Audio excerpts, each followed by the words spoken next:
이스라엘 백성이 요단강을 건너 가나안 땅에 들어왔습니다.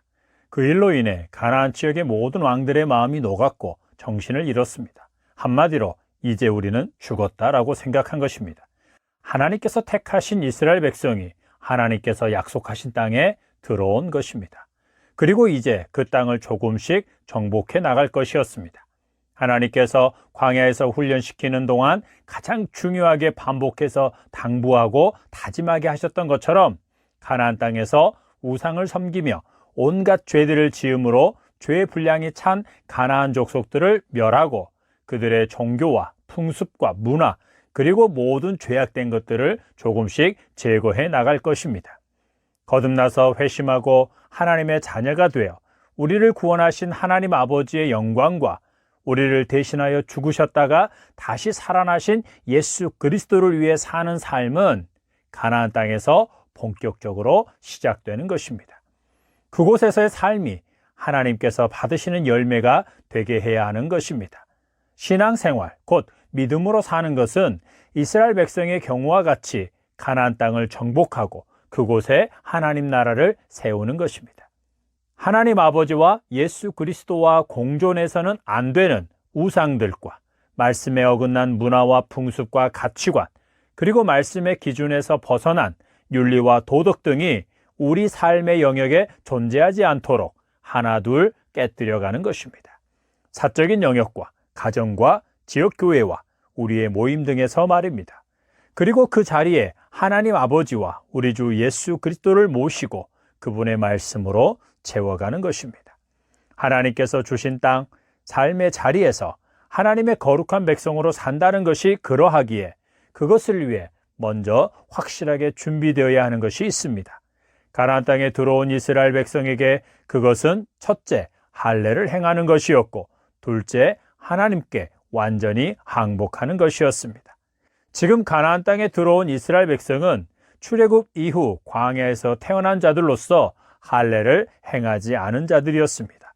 광야에서는 할례를 행할 수가 없었기 때문입니다. 그러나 이제 하나님의 백성으로서 가나안 땅에 들어온 이상 그들은 하나님의 언약 백성이라는 징표인 할례를 행해야만 했습니다.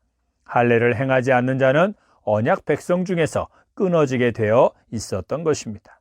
할례는 언약 의식으로서 하나님께서 이스라엘을 자기 백성으로 삼고 하나님께서 그들의 하나님이 되어주신다는 언약의 증표입니다. 그것을 자기 몸에 새기는 것입니다.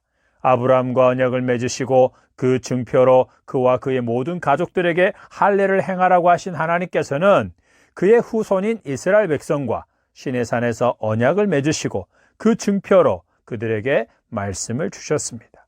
그 후로 이스라엘 백성이 할례를 행하는 것은 하나님의 언약 백성임을 증명하는 것일 뿐만 아니라 언약의 말씀대로 사는 거룩한 백성이 되어야 한다는 것을 기억하게 하는 것이었습니다.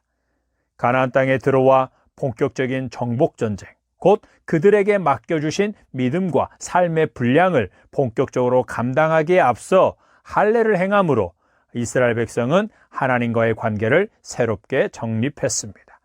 그것은 그들이 하나님의 언약 백성임을 몸의 아픔을 통해 마음에 새겼다는 것이요, 상처가 다 나을 때까지 각자의 초소에 머물면서 언약 백성으로서 하나님의 말씀대로 순종해야만 한다는 것을 다짐하는 시간을 가졌다는 것입니다.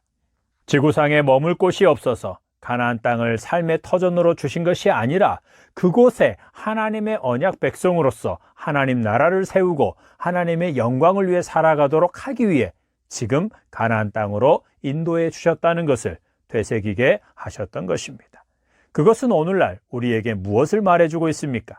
할례는 오늘날 세례입니다.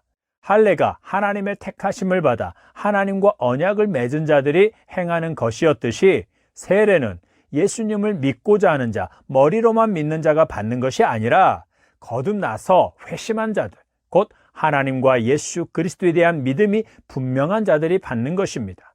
한마디로 예수님께 헌신하기로 한 자, 예수님의 말씀대로 살기로 결단한 자가 받는 것입니다. 예배나 기도 등 종교적인 의식이나 경건의 행위를 통해 언약 백성이 되고 유지되는 것이 아닙니다. 오직 예수 그리스도를 구주로 믿고 주님과 임금으로 모시는 것을 통해서만 언약 백성 곧 하나님의 자녀가 되는 것입니다. 입술로는 믿는다고 하나 자기 삶에 예수님을 주님과 임금으로 모시지 않는 자, 그래서 삶이 전혀 달라지지 않는 자는 아직 하나님의 자녀가 아닙니다.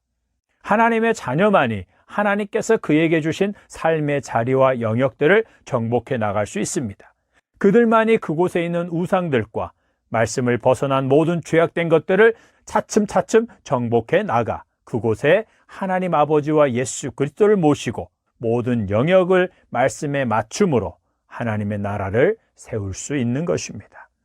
그것은 평생 걸리는 일이고 여러 세대에 걸쳐서 이루어지기도 합니다.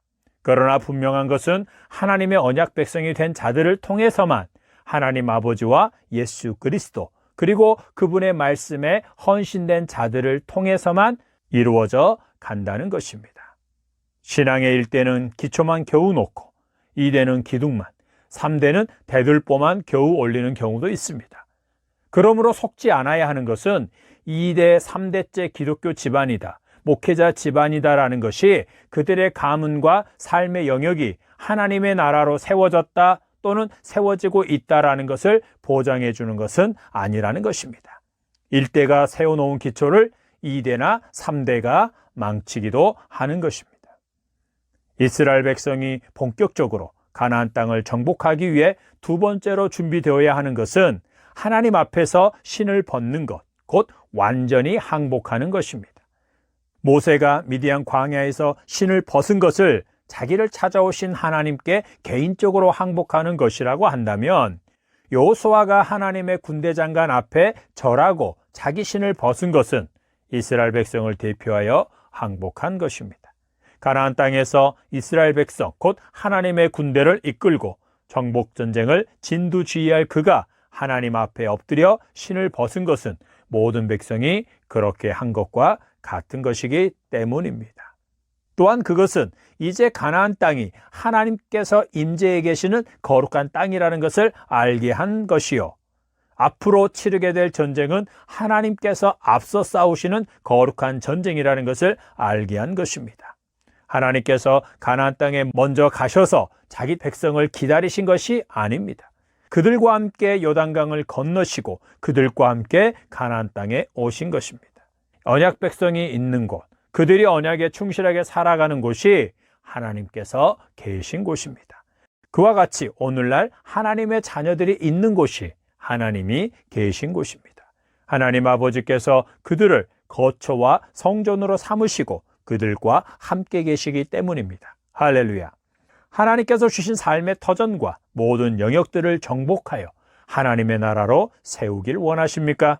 그렇다면 먼저 하나님과의 관계를 확실하게 정립하십시오. 예수 그리스도만을 삶의 주인으로 임금으로 모시고 충성을 맹세하고 그분의 말씀에 충성하는 자가 되십시오. 그리고 여호수아가 하나님 앞에 엎드리고 신발을 벗었듯이 거룩하신 하나님께 항복하십시오. 우리의 싸움은 우리의 삶의 모든 영역을 거룩하게 하는 싸움입니다.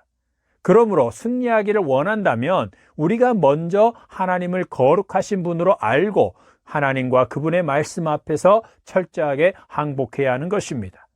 우리가 언약 백성이 되고 완전히 항복하여 말씀대로 살아갈 때 기초가 놓이는 것이고, 이어서 우리의 자녀 또한 언약 백성이 되고 항복한 자로 살아갈 때 그들에 의해 기둥이 세워지는 것입니다. 그렇게 하나님의 나라가 세워지고 확장되어 가는 것입니다. 하나님의 은혜가 있기를 축복합니다. 아멘.